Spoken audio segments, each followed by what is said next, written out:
Hello friends, and welcome back to another episode of Deviant Drafts, my writing series here on the channel. I can reach for a well-worn book to give me an escape. Here we are discussing more stuff about my beta readers. This is part 2. If you missed part 1, I will leave it linked in the description down below. You can go back and watch part 1, where I talk about how I got started with beta readers and how it all fell apart and got weird and I'm cursed and stuff. And now we can talk about some more of the fun things with having beta readers. First of all, it's just fun in general to like share something that you've been working on that like you're passionate about with other people. Obviously, like that in itself is fun. It's nerve-wracking. It's always scary to do it for the first time, and it was very scary for me to do it like the first 10 times. If you missed the first video, obviously I started with 10 beta readers and I lost like half of them. And one like full on quit. I've been ghosted multiple times, things like that. People have just backed out. So many things went wrong. You can watch the first video to get caught up on all that stuff. But I lost some, and then I got some new ones, and then I lost some of those, and now I've just now got 2 new ones. I think I've got at least 1 new one. The second one is pending. So it's been a difficult journey.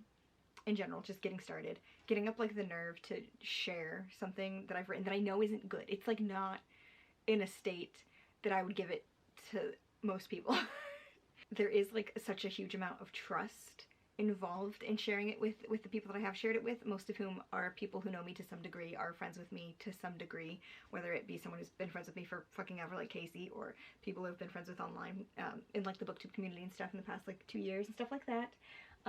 They all know me to some degree, and there is that like nervousness in like you expect judgment and stuff, but that's like that's what you need. Like you need the mindset when you're going into this, like I need these people to be honest with me, because like I know the things that like when I go through it, when I go through the draft that like I'm like I don't think this is good enough, but I don't exactly know what I need to do to it to make it better.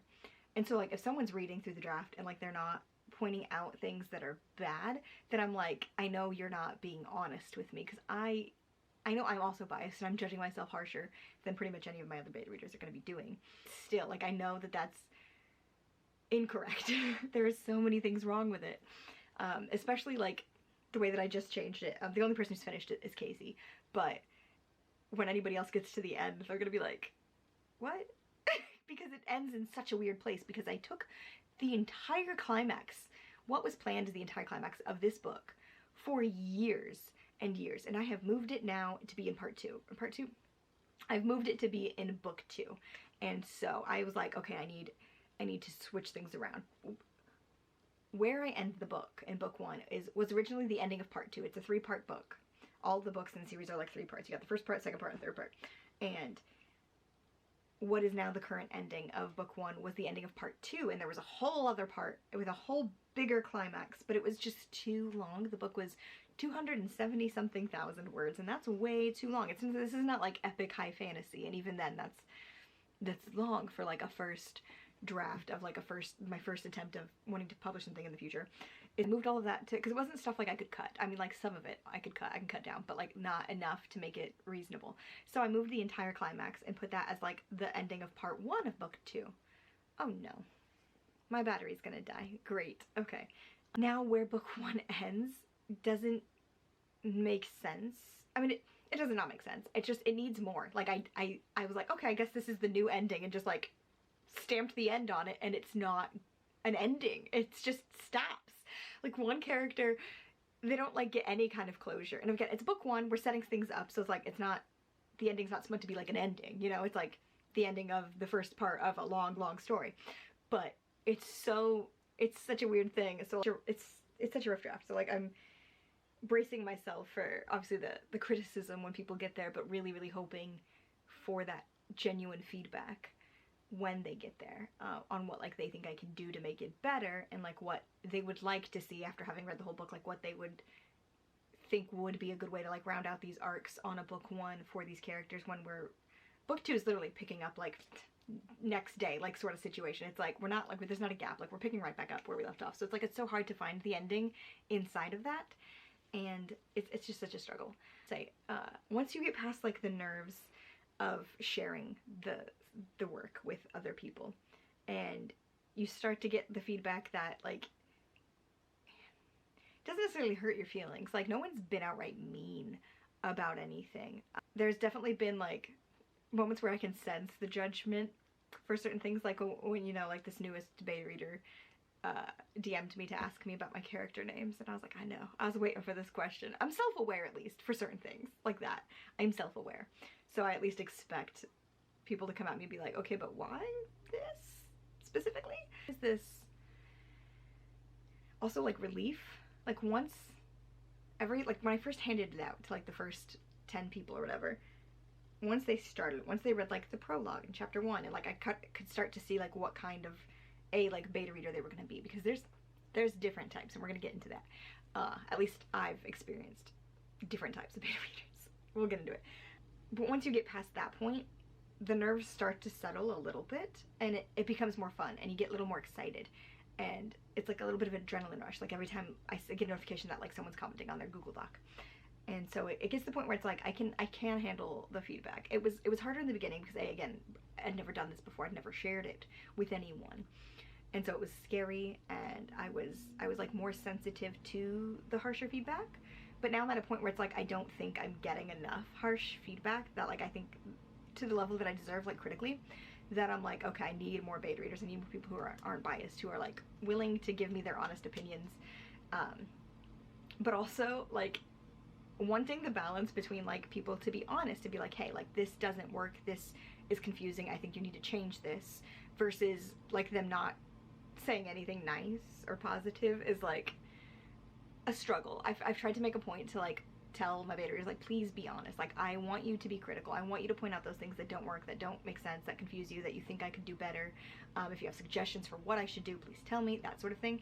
But also, like, if there's things you like, specific, even if it's just like a tiny little moment, a tiny little line of dialogue you think's well written, or like a little character moment you're like, oh, this was really cute, like anything, any small things that you do like, go out of your way to point those out too, to like balance it. Because if I'm getting like also like positive feedback on certain things while I'm also getting the harsher feedback, it's much more easy to bear it, because it'd be like, okay, they didn't like this doesn't make sense, okay, you know, like, especially if it's something that I didn't think there was a problem with, then it's like hard to kind of look at that and be like, oh, okay, this thing that I thought like was actually a good scene or a good line or a good setup or whatever, they don't think it's good, and that kind of sucks. But then if, like, you know, it's fine, and then you go a little ways down, and if they comment on something that they do like, then it like makes me think, oh, okay, like not everything I'm doing is shit. And I do have some beta readers who like only kind of leave the harsher feedback, not like harsh, but like this needs to be fixed, this doesn't make sense, this needs to be fixed, and not so many of the, oh, I really liked this sort of comments. And that does make it like harder. So like I don't know if that means like the things they're not commenting on are like good, or if they're just like base level fine, or if they're like really good, like, because they're not giving me that range in their comments. So it's like, it's so hard to tell with some people. And then I do have some beta readers who simply go through and just kind of react very lightly, and don't leave like a lot of like general feedback on things, which is fine. Like, especially if all of the people I'd given this book, okay, I had to charge my camera for a bit, so I kind of forgot what I was talking about, but let's get back into it. Definitely different types of beta readers. I would say I have a handful of what I would like to call like the vibers, you know, they just read and like are vibing with it and leave very few comments, and the comments they do leave are like pointing out, not even pointing out things, like they'll just comment on something and be like, oh, this is cute, oh, I really liked this moment, oh, this was funny, LOL, and like leave emojis. And so they're just kind of reacting to it lightheartedly as if it's just like a book they're reading, which is totally fine. And I honestly, like, if I had more beta readers overall, I would like to have a couple more that were just reading it and vibing and like seeing what their reaction is without like being like a critical beta reader.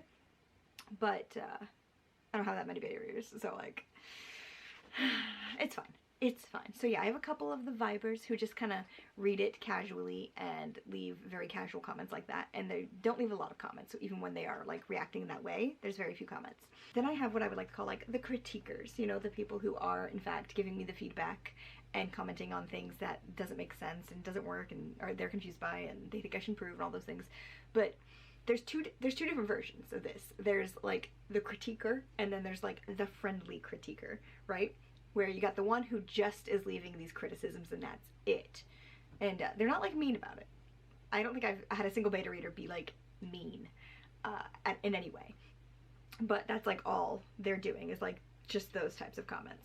And then you have like the friendly critiquer who is leaving those kind of comments, but also leaving the ones where it's like, oh, I really liked this. Oh, this was really fun. Oh, you know, just also like reacting to things in like a more fun way and not just being critical.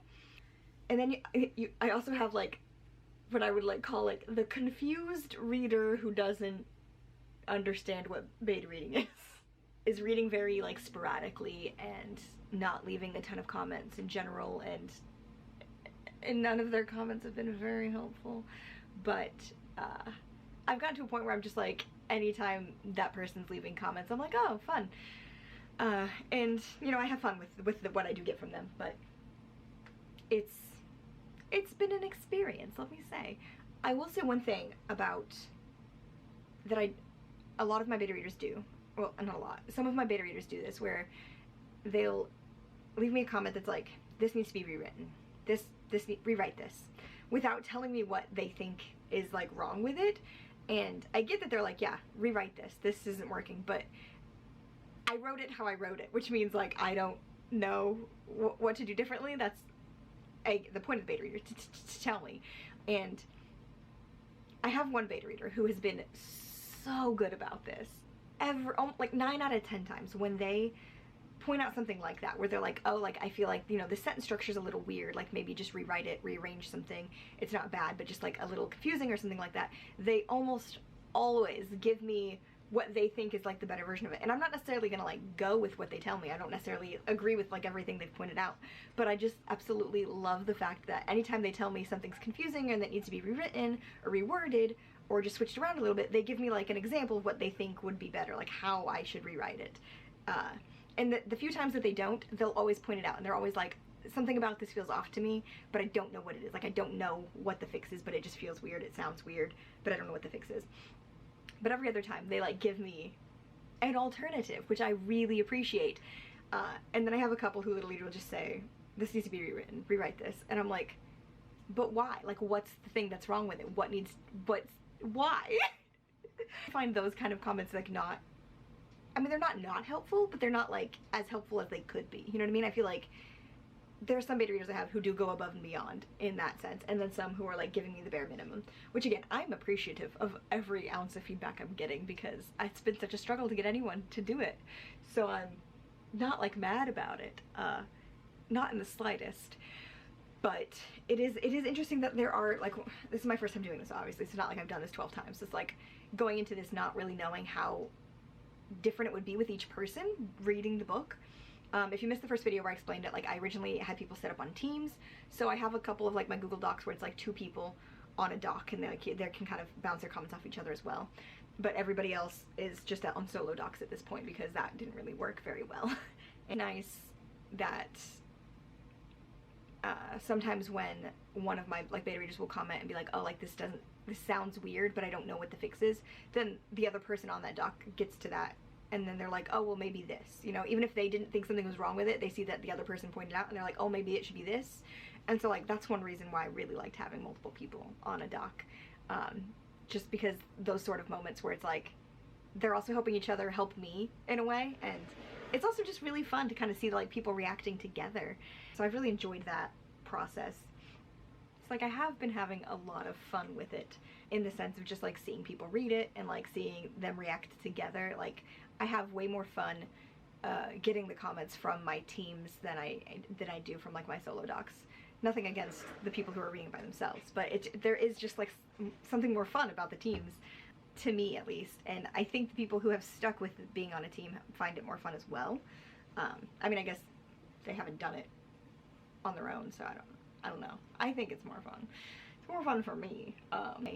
One thing with my most recent beta reader, they've been pointing out a thing that they think is like a mischaracterization.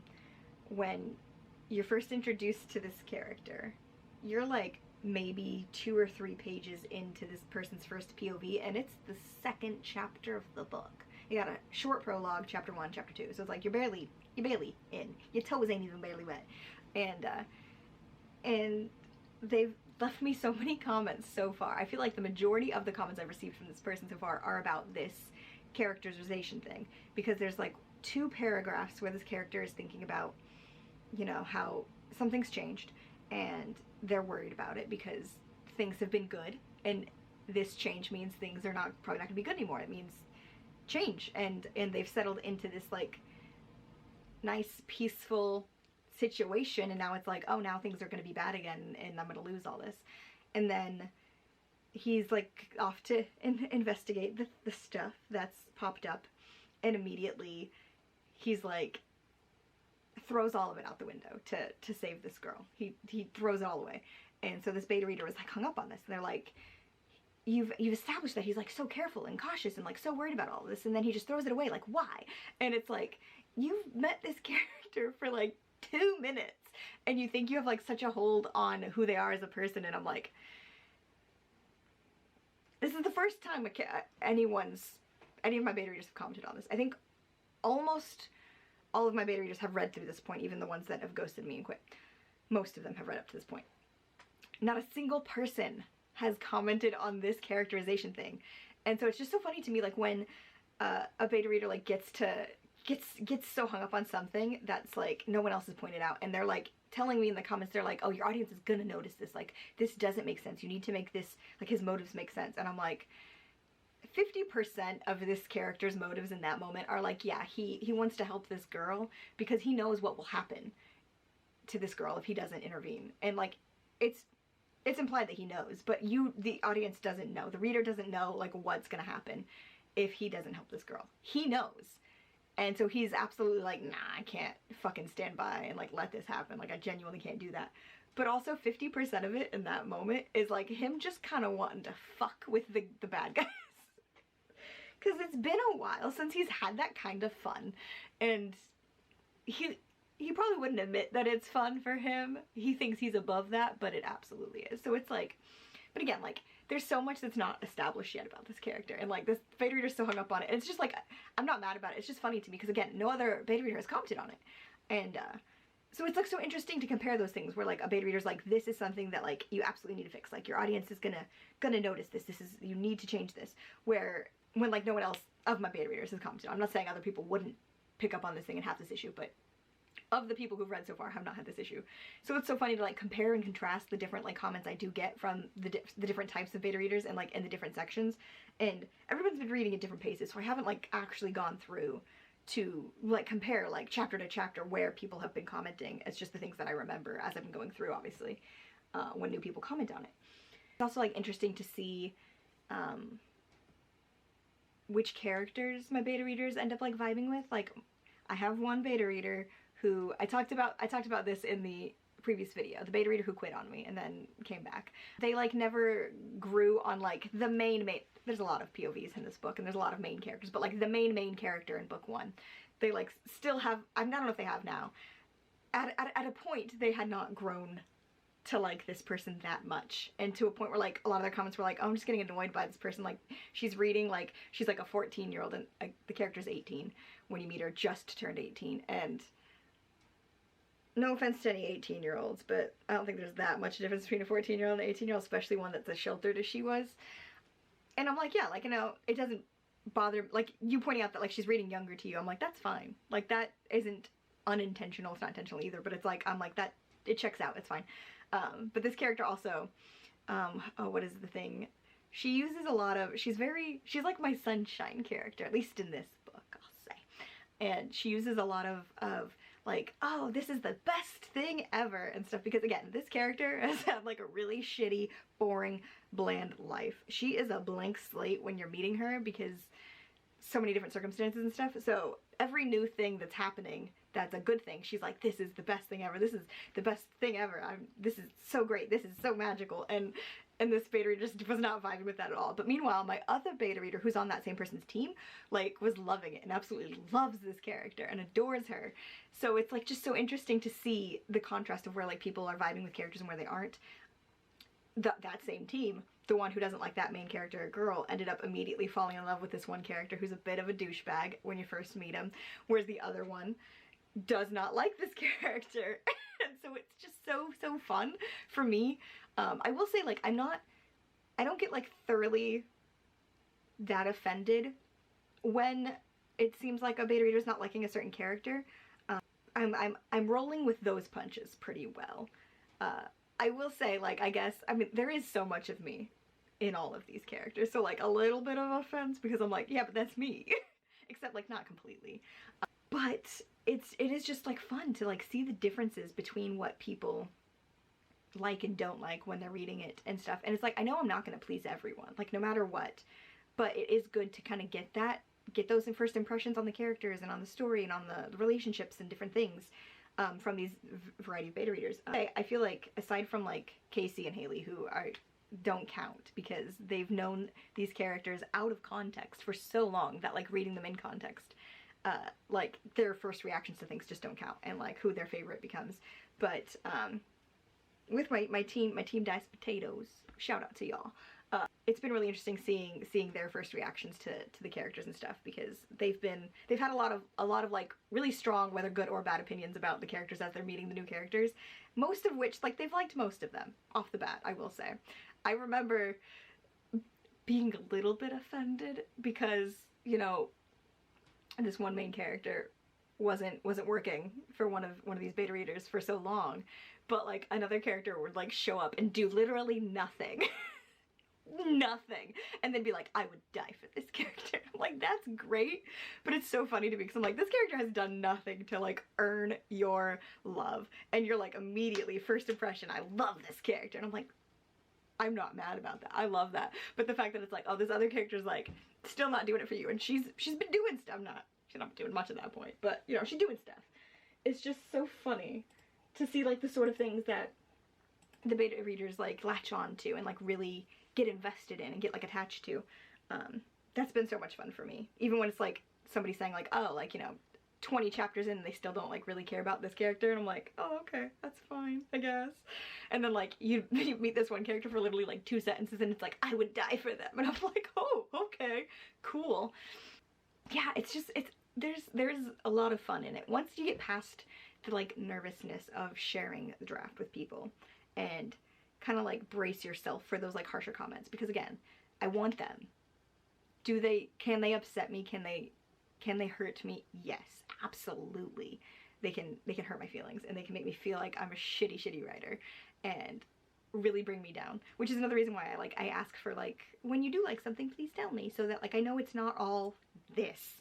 But once I kind of got in the flow of it and people were reading at least pretty consistently in the beginning when I first started this, and got just like a little adjusted to it and kind of see how, like, what kind of comments were going to be coming in for these people, it made it easier. Like, it's hard at first, and every now and then I'll still get like a comment that I'm like, oh, okay, sure. Try not to cry. Even though, again, no one has ever been mean to me. Not directly, not actively, not intentionally. Has been like, this sucks, this is bad. But like, there's certain things that like I can hand this draft off and I can be like, oh, like, this is my favorite little line in this chapter. There's one instance where a line I actually really like felt proud of and I really liked, and it's just it's like a single like 2-sentence thing. One beta reader was like, oh, I don't really like this, like, I feel like you should cut this line.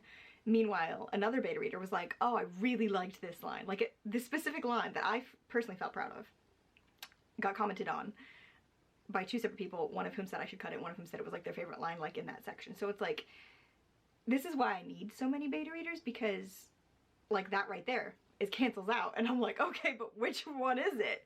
More people to then get that variety of feedback, because again, if like 5 people are commenting on the same thing saying like this maybe needs to be reworked or like shortened or expanded or whatever, then I'm like, okay, that clearly I need to work on this and pull this apart and do whatever I can to make it better. But if like 1 or 2 people are only commenting on this thing, whereas like 10 other people aren't commenting on it, then I know that, okay, it didn't work for them, but that doesn't necessarily mean it's that bad and I need to like change it. And so that's why like it really does make a difference to have a wide variety of beta readers, and why I have been like so desperate to get more, because I was like, oh, I started with 10, I have 10 people, and that's like such a good number to like get a really good like base feedback on this first draft that I can take into the next draft, and then so many of them quit. And then some of them turned out to be like, you know, just like the vibers and not giving me a lot of like feedback, which again, I'm totally fine with. It's fun to see those comments. Just like see people like just vibing with it. Like it's just a real book they're reading, which I'm not mad about. Need more like actual critical feedback to make it better. So that's why I need more beta readers. And like hard, obviously, like accepting critical feedback is hard. And I know like for some people it's harder, and for some people it just doesn't faze them. But I'm like in the middle. Like it can get to me, but I know like I have to brace myself and be like, this is, you asked for this, and like this is what you need, and you cannot improve this book without these kind of comments. And even if like I get comments where it's like, oh, this needs to be written, this needs to be changed, like maybe try cutting this, maybe think about changing this, and they're not things that I agree with, I still really appreciate that feedback.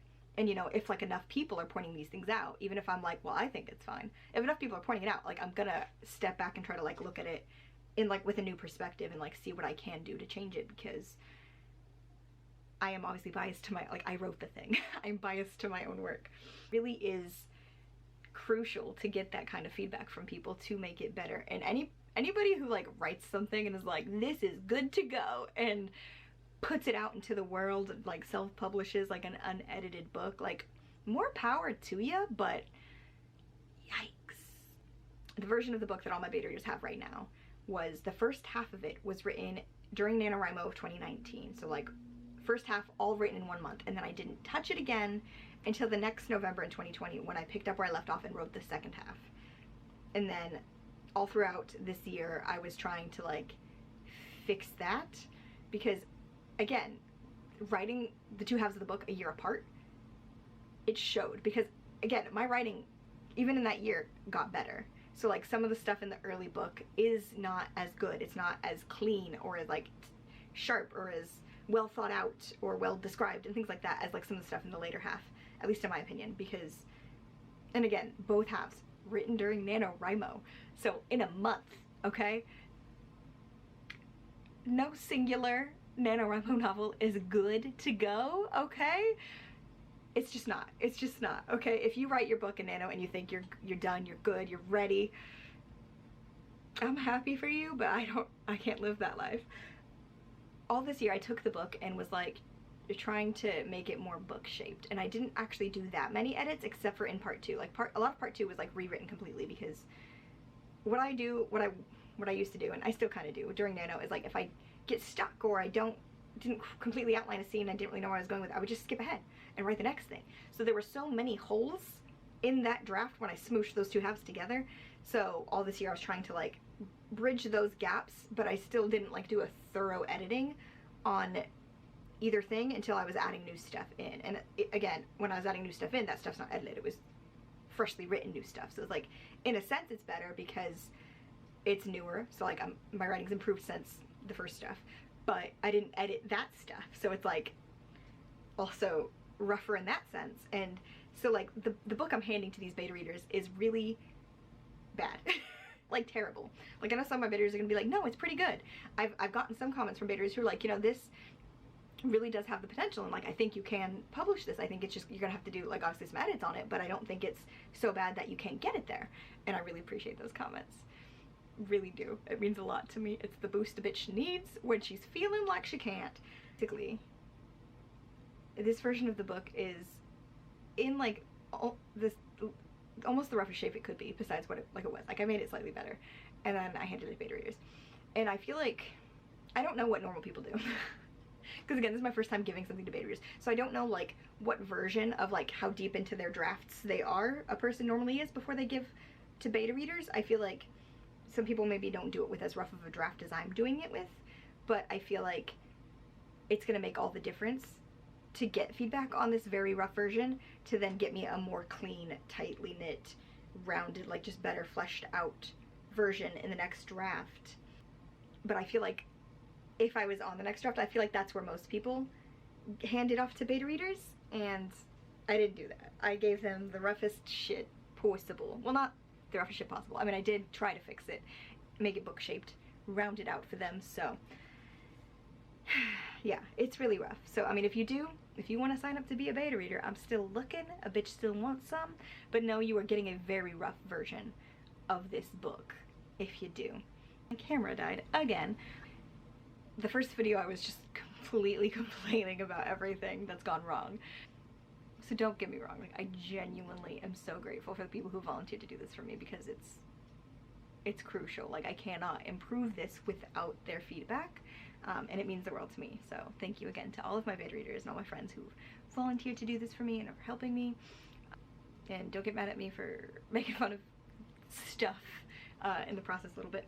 It's been really fun, and I'm so glad that I've actually like done it, because it was so scary to like make the leap. I kept talking about it for years. I've been talking about having people beta read for me and then putting it off and like not doing it because I was too afraid, and just I was too unreliable and stuff like that. But like now I'm like in such a good groove, consistently writing and working on the edits and being able to like give it to beta readers and then like keep working on things and take the feedback. I'm in such a good place to like do that now that it's worked out on my end. It's worked out. I'm glad I've done it, and it's been a lot of fun, even with all the trials and errors. I've definitely learned to like try to be a little bit more professional with things. Speaking of which, I've actually decided to like set up a beta reader like NDA thing. Again, most of my beta readers are my friends, and I trust every single one of them.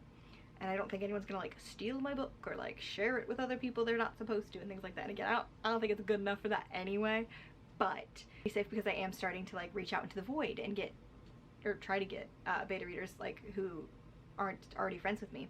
And I've thus far reached out with 2 people, and one of whom specifically asked me like, hey, do you like have a confidentiality clause? Like I hereby, you know, swear I won't obviously like violate these things, but I didn't actually have a thing set up. So like I found like a template that somebody already made where I just had to like insert my name and like the name of the book and stuff, and then so I just need to have people sign it, and then it'll be good enough just in case, just as a precaution. Good precaution for myself. Trying to be more professional about things. I've learned from some mistakes which I talked about in the first video in that sense. And trying to be like more open-minded to the feedback I'm getting and not like so sensitive to it. I've had so much fun with this, and it's been such a learning experience, like in so many different ways. But I think like when I settle down to actually start with the revisions and like go through the beta feedback, which I'm probably gonna film a lot of stuff in this Deviant Drafts writing series related to that when I get to it, so like stay tuned. My goal right now is I'm currently finishing up book 4, which I was writing during NaNoWriMo. I wrote book 3 and then like half of book 4. I'm trying to finish book 4 here in the rest of December, and then I'm hoping in January to start the next draft of this book. And again, only Casey has finished it. We'll see. We'll see what happens. But yeah, I'm very grateful for all of the people who have been so kind as to beta read for me, even though it hasn't worked out with all of them. I'm still grateful. I hope to continue to have fun with it and to continue to learn a lot with it.